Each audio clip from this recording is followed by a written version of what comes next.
Good morning students. मैं महावीर प्रसाद, व्याख्याता SRS memorial senior secondary school Mandawa की ओर से बायोलॉजी ऑनलाइन क्लास में आपका स्वागत करता हूं। तो आज बायोलॉजी ऑनलाइन क्लास में हम चर्चा करेंगे, स्टडी करेंगे जनन के बारे में। आज का अपना टॉपिक रहेगा जनन, रिप्रोडक्शन। देखिए, सबसे पहले जनन की परिभाषा की बात करें। जनन किसे कहते हैं? देखिए, प्रत्येक जीवधारियों के द्वारा, प्रत्येक जीवित जीव के द्वारा अपने ही समान नए जीव को उत्पन्न करना जनन कहलाता है। और जीवित जीव जनन क्यों करते हैं? क्योंकि उनको अपना अस्तित्व बनाए रखना है। अपना अस्तित्व बनाए रखने के लिए हर एक जीव जनन की प्रक्रिया को संपन्न करता है। ठीक है ना?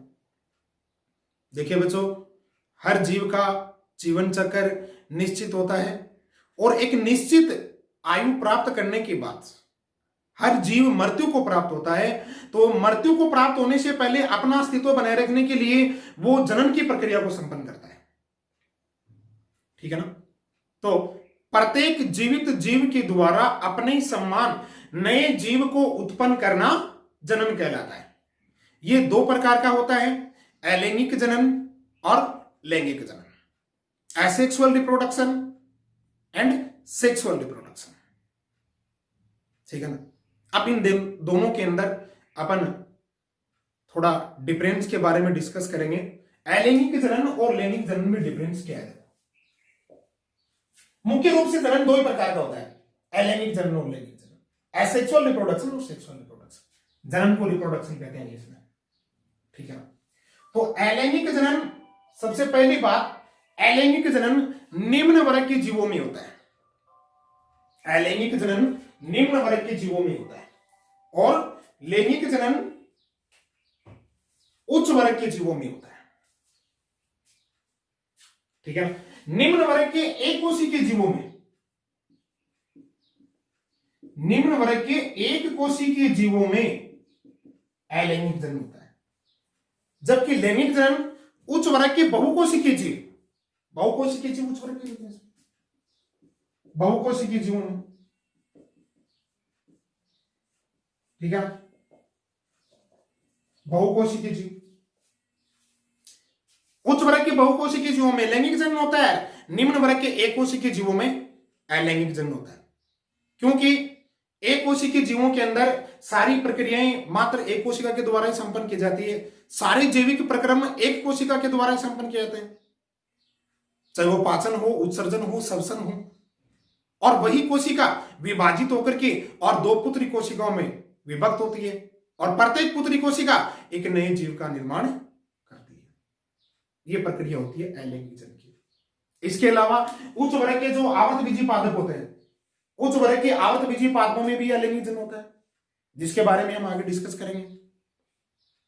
उच्च वर्ग के आवर्त बीजी पादपों के अंदर भी अलैंगिक जनन होता है। ठीक है ना? नंबर 2 बात, अलैंगिक जनन कायिक कोशिका में संपन्न होता है। कायिक कोशिका, ठीक है? जबकि लैंगिक जनन बहुकोशिकीय जीवों की जनन कोशिका में संपन्न होता है। जनन कोशिका के द्वारा लैंगिक जनन की प्रक्रिया संपन्न की जाती है। ठीक है? तीसरी बात, अलैंगिक जनन, अलैंगिक जनन में युग्मकों का निर्माण नहीं होता है। युग्मकों का निर्माण नहीं होगा तो युग्मक संलयन नहीं होगा। युग्मक संलयन नहीं होता है, जबकि लैंगिक जनन में युग्मक संलयन होता है। युग्मक संलयन, युग्मक संलयन को निषेचन भी कहते हैं, क्योंकि लैंगिक जनन करने वाले जीवों की जनन कोशिका में युग्मकों का निर्माण होता है और वे युग्मक निषेचित होकर के और एक नए जीव को परिवर्तित करते हैं।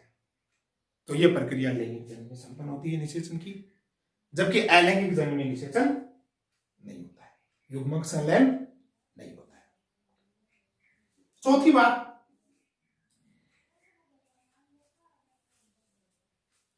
अलैंगिक जनन से उत्पन्न संततियां, अलैंगिक जनन से उत्पन्न संततियां एक दूसरे की क्लोन होती है, अर्थात अलैंगिक जनन से जो भी संततियां उत्पन्न होती है एक कोशिकीय के जीवों में, वे परस्पर आकारिकी व शारीरिकी दृष्टि से हूबहू समान होती है, इक्वल होती है एक दूसरे के। जबकि लैंगिक जनन में ऐसा नहीं होता है। लैंगिक जनन से उत्पन्न संततियां ना, वो आकारिकी और शारीरिक दृष्टि से एक दूसरे के सेम नहीं होती है, उनमें विभिन्नता ही होती है, उनमें डिफरेंस होता है। आकारिकी और शारीरिक डिफरेंस होता है उनमें, आकारिकी डिफरेंस होता है, संरचनात्मक डिफरेंस होता है उनमें। तो संरचनात्मक, आकारिकी या बोलते हैं शारीरिकी जो डिफरेंस है, अंतर है, उसे कहते हैं विभिन्नता। तो लैंगिक जनन से उत्पन्न संततियों में विभिन्नताएं उत्पन्न होती हैं, विभिन्नताएं होती हैं। लैंगिक जनन अर्थात लैंगिक जनन से उत्पन्न संततियां एक दूसरे की इक्वल नहीं होती है आकारिकी व शारीरिक की दृष्टि से। इसलिए अपन ऐसा कह सकते हैं लैंगिक जनन से उत्पन्न संततियों में विभिन्नताएं होती है, जबकि अलैंगिक जनन से उत्पन्न संततियां क्लोन होती है। ठीक है ना। मुख्य रूप से इनमें ये चार अंतर होते हैं, और भी इनमें बहुत सारे अंतर है। जैसे एक पांचवी बात और करें अपन कि अलैंगिक जनन, जिन जीवों में अलैंगिक जनन संपन्न होता है उन जीवों की इकाई कोशिकाओं में समसूत्री विभाजन होता है, समसूत्री विभाजन होता है। जबकि लैंगिक जनन जिन जीवों के अंदर संपन्न होता है उन जीवों की जनन कोशिका में अर्धसूत्री विभाजन संपन्न होता है, अर्धसूत्री विभाजन। ये भी एक मुख्य अंतर है। मतलब युग्मकों का निर्माण, युग्मकों का निर्माण, मात्र जो युग्मक कोशिका है उनमें अर्धसूत्री विभाजन होगा, और अर्धसूत्री विभाजन होने के बाद युग्मकों का निर्माण होगा। क्योंकि अर्धसूत्री विभाजन क्या काम करता है? अर्धसूत्री विभाजन पीढ़ी दर पीढ़ी जीवों के अंदर गुणसूत्रों की संख्या को स्थिर बनाए रखता है। पीढ़ी दर पीढ़ी जीवों में गुणसूत्रों की संख्या स्थिर बनी रहती है, उसका कारण अर्धसूत्री विभाजन है। ठीक है। तो लैंगिक जनन करने वाले जीवों की जनन कोशिका में अर्धसूत्री विभाजन होता है, जबकि अलैंगिक जनन करने वाले जीवों की कायिक कोशिका में समसूत्री विभाजन होता है। ये भी एक इनमें मुख्य अंतर है। तो 5 अंतर हो गए इनमें मुख्य रूप से। ये भी अपने दिमाग में ये बात होनी चाहिए कि लैंगिक और अलैंगिक जनन में क्या अंतर होता है। बहुत बार पूछ किया जाता है कि लैंगिक और अलैंगिक जनन में क्या अंतर होता है। तो 12th क्लास बायोलॉजी सिलेबस के अकॉर्डिंग सबसे पहले अलैंगिक जनन के अंतर्गत अपन आवर्त बीजी पादपों का अध्ययन करेंगे। आवर्त बीजी पादपों में अलैंगिक जनन के बारे में अध्ययन करेंगे। आवर्त बीजी पादपों में अलैंगिक जनन,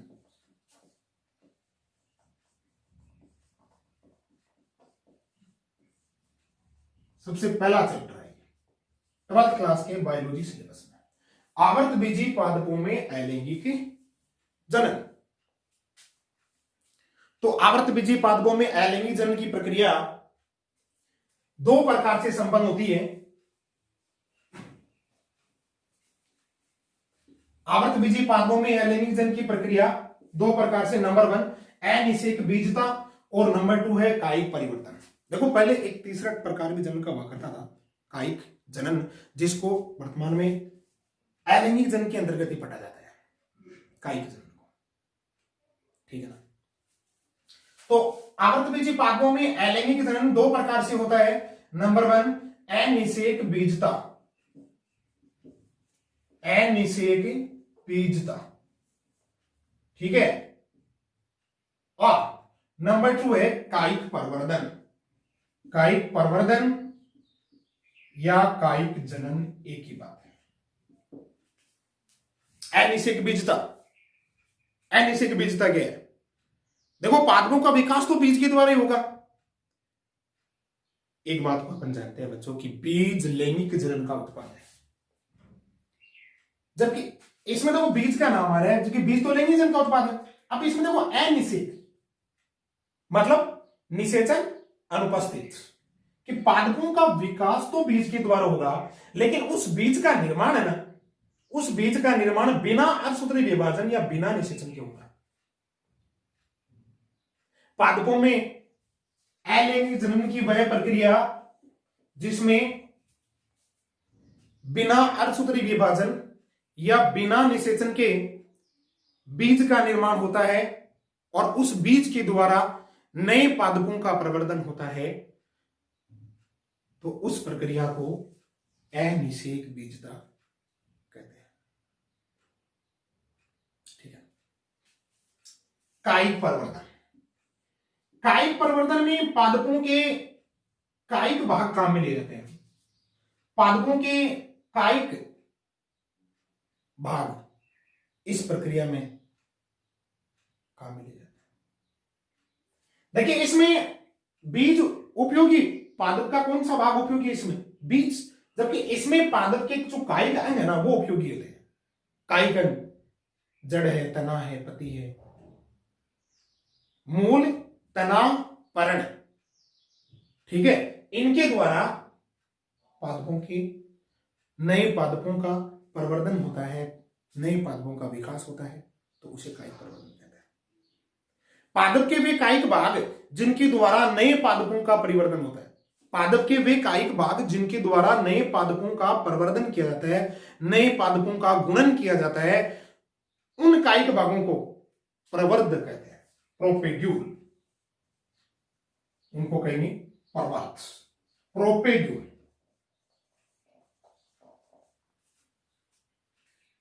प्रवर्ध क्या कहेंगे उनको? प्रवर्ध, प्रोपेग्यूल। ठीक है। देखिए प्रवर्धन मतलब कायिक प्रवर्धन के अंदर पादप के जो भाग काम में ले जाते हैं, पादप के जो भाग उपयोगी होते हैं, उन भागों को कहेंगे प्रवर्ध।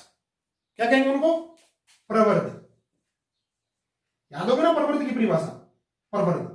और कायिक प्रवर्धन की पादप के कायिक भागों के द्वारा, पादप के कायिक भागों के द्वारा नए पादपों का विकास करना कायिक प्रवर्धन कहलाता है। इसे कायिक जनन भी कह सकते हैं। कायिक भागों में मूल, तना, पत्ती ये रूपांतरित होकर के, पादप के ये भाग रूपांतरित होकर के और नए पादपों का निर्माण करते हैं, नए पादपों का परिवर्धन करते हैं, तो उस प्रक्रिया को कायिक प्रवर्धन कहते हैं। और कायिक प्रवर्धन की प्रक्रिया में पादप के जो भाग काम में लिए जाते हैं, जो भाग उपयोगी हैं, उन भागों को प्रवर्ध कहते हैं। ठीक है। तो आवृतबीजी पादपों में कायिक प्रवर्धन दो प्रकार से संपन्न होता है।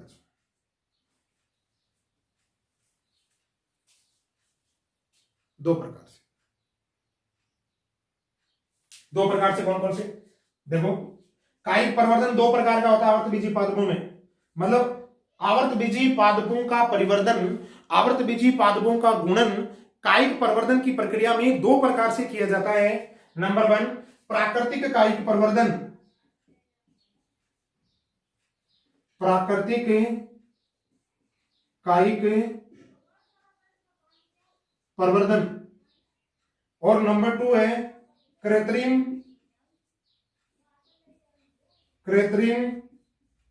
कायिक प्रवर्धन। प्राकृतिक कायिक प्रवर्धन और कृत्रिम कायिक प्रवर्धन। देखो प्राकृतिक मतलब नेचुरली, मतलब प्राकृतिक तौर पे पादप के कायिक भागों के द्वारा प्राकृतिक रूप में नए पादपों का गुणन करना, नए पादपों का विकास करना। और इसमें पादप के कायिक भागों के द्वारा कृत्रिम रूप में नए पादपों का विकास करना, कृत्रिम कायिक प्रवर्धन। ठीक है ना। पादप के कायिक भागों के द्वारा प्राकृतिक रूप से नए पादपों का गुणन करना, नए पादपों का परिवर्धन करना प्राकृतिक कायिक प्रवर्धन कहलाता है। ठीक है ना। प्राकृतिक कायिक प्रवर्धन 3 प्रकार से हो सकता है। मुख्य रूप से देखें तो वैसे 4 प्रकार मान लें, सॉरी 4 प्रकार से। तने के द्वारा, मूल के द्वारा, पत्ते के द्वारा, जनन अंगों के द्वारा। 4 प्रकार से हो सकता है। प्राकृतिक कायिक प्रवर्धन 4 प्रकार से हो सकता है। नंबर 1 तने के द्वारा। देखो, प्राकृतिक कायिक प्रवर्धन 4 प्रकार से हो सकता है। प्राकृतिक कायिक प्रवर्धन निम्न 4 प्रकार से। नंबर 1 तने के द्वारा, ठीक है। नंबर 2 मूल के द्वारा,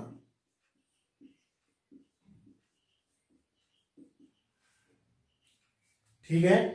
नंबर 3 पर्ण के द्वारा,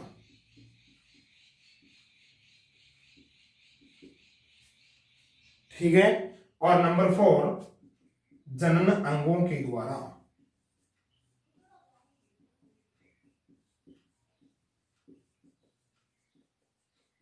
जनन अंगों के द्वारा 4 प्रकार से हो सकता है। आवर्तबीजी पादपों में कायिक प्रवर्धन निम्न 4 प्रकार का। तने के द्वारा, देखो कुछ पादप ऐसे होते हैं जिनके तने रूपांतरित होकर के और नए पादपों के गुणन में सहायक होते हैं। एक अलग प्रकार की विशेष, कुछ पादपों के तने जो है खाद्य पदार्थों को संग्रहित करके और एक विशेष प्रकार की संरचना बनाते हैं, शारीरिक संरचना। विशेष प्रकार की जो संरचना बनाते हैं वो संरचनाएं अगर मृदा में रोपित कर दी जाएं तो वो नए पादपों के गुणन में सहायक होती है।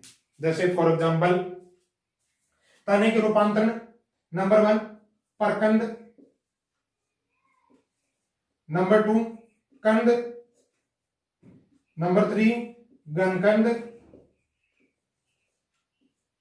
नंबर 4 सलकंद,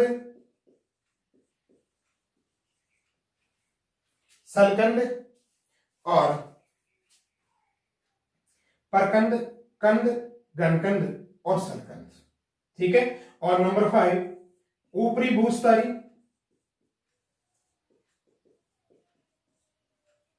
और नंबर 6 अंतः भूस्तरी, ऊपरी भूस्तरी, और नंबर 6 है, नंबर 6 इधर लिखता हूं, अंतः भूस्तरी,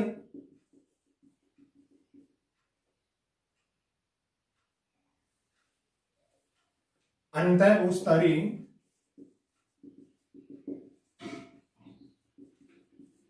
और नंबर 7 है भूस्तरी। ये है तने के रूपांतर। और ये रूपांतरित भाग एक नए पादपों के गुणन में या नए पादपों के प्रवर्धन में सहायक होते हैं, नए पादपों के विकास में सहायक होते हैं। कैसे? देखिए, परकंद का एग्जाम्पल होता है आलू, नहीं सॉरी अदरक। अदरक होती है अदरक, वो तने का रूपांतरण है अदरक। अगर उसको मृदा में रोपित कर दी जाए तो मृदा की नमी अवशोषित करके और वो एक नए पादप का विकास कर सकती है। कंद का एग्जाम्पल होता है आलू, गनकंद होता है अरबी, सलकंद होता है लहसुन, ठीक है। ऊपरी भूस्तरी घास, ठीक है। अंतः भूस्तरी पुदीना, और भूस्तरी स्ट्रॉबेरी। ये तने की रूपांतरित प्रकार है जो मृदा की नमी अवशोषित करके और नए पादपों के गुणन में सहायक होता है। आलू है, अदरक है, अरबी है, ठीक है ना, लहसुन है, घास है।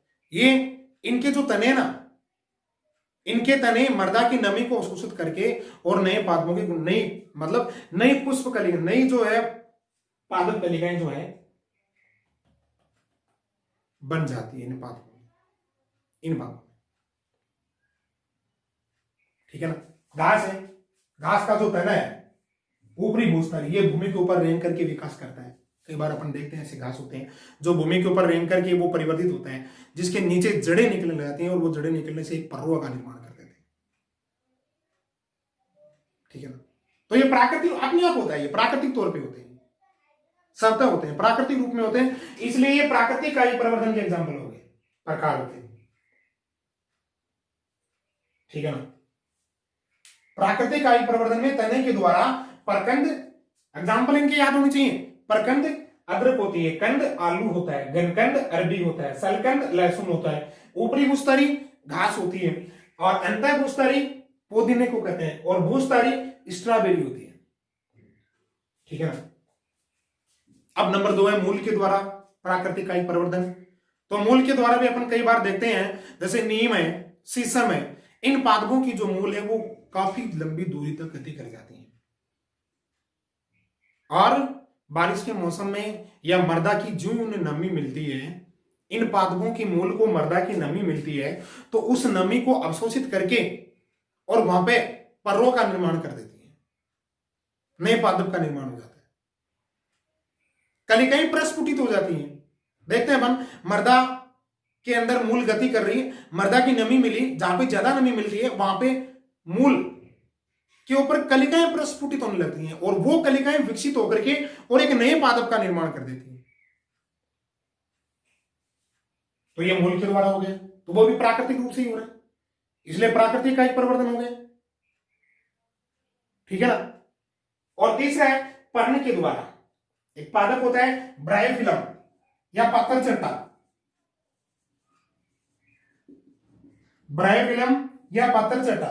पत्थरचट्टा पादप की पत्ती नीचे गिरती है टूट के, और नीचे गिरते ही उसे जो ही मृदा की नमी मिलती है, तो उस पत्ती का जो पर्णफलक है, उस पर्णफलक के किनारों पर नई कलिकाएं निकलने लग जाती हैं, और वो कलिकाएं विकसित होकर के एक नए पर्रों का निर्माण कर देती हैं। ठीक है ना। देखिए पत्ती के द्वारा पादप का विकास होता है इसमें, पत्थरचट्टे में। पर्ण के द्वारा इसकी पत्ती टूट करके नीचे गिरती है, नीचे गिर के मृदा की नमी को अवशोषित करती है, मृदा की नमी अवशोषित करने के बाद इसकी पत्ती के जो पर्णफलक है, पर्णफलक के किनारों पर, पर्ण शिराओं के किनारों पर नई कलिकाएं प्रस्फुटित हो जाती हैं, और वो कलिकाएं विकसित होकर के एक नए पादप का निर्माण करती हैं। ठीक है ना। ऐसे होता है पर्ण के द्वारा प्राकृतिक कायिक परिवर्तन। ठीक है। अब नंबर 4 है जनन अंगों के द्वारा। एक पादप होता है अगेव, रामवांस बोलते हैं जिसको, अगेव रामवांस। अगेव पादप के अंदर, रामवांस में एक विशेष प्रकार की जननिक संरचनाएं बनती हैं, विशेष प्रकार की जननिक संरचनाएं। पुष्प कलिकाओं के स्थान पे जो विशेष प्रकार की जननिक संरचनाएं बनती हैं उन्हें पत्र प्रकलिकाएं, पत्र प्रकलिकाएं या बुलबिल कहते हैं, बुलबिल, पत्र प्रकलिकाएं या बुलबिल। ये बुलबिल नीचे मृदा में गिर के और मृदा की नमी को अवशोषित करके और नए पादपों का निर्माण करते हैं, नए पादपों का विकास करते हैं। ठीक है ना। बुलबिल, पत्र प्रकलिका, पत्र प्रकलिका पुष्प कलिकाओं के स्थान पर एक विशेष प्रकार की जननिक संरचनाएं विकसित हो जाती हैं अगेव में, रामवांस में। यह जननिक संरचनाएं मृदा में गिर के और मृदा की नमी को अवशोषित करके और पर्रों का निर्माण करती हैं। ठीक है ना। जिससे एक नए पादप का विकास हो जाता है। यह है विशेष प्रकार की जननिक संरचनाओं के द्वारा प्राकृतिक कायिक परिवर्तन। ठीक है ना। तो प्राकृतिक कायिक परिवर्तन मुख्य रूप से 4 प्रकार से संपन्न होता है, तने के द्वारा, मूल के द्वारा, पर्ण के द्वारा और जनन अंगों के द्वारा, 4 प्रकार से। ठीक है। और इन चारों के एग्जाम्पल हमें याद होना चाहिए। मूल के द्वारा कई ऐसे नीम है, शीशम है, इनके मूल, ठीक है, मृदा की नमी को अवशोषित करके और प्रस्फुटित होने लगती है, कलिकाएं इसमें प्रस्फुटित होने लगती हैं, और वो कलिकाएं विकसित होकर के एक नए पादप का निर्माण करती है। ठीक है ना। सुना। ठीक है। पर्ण के द्वारा पत्रचट्टे में, पत्रचट्टे में पर्ण के द्वारा प्राकृतिक आयु प्रवर्धन होता है।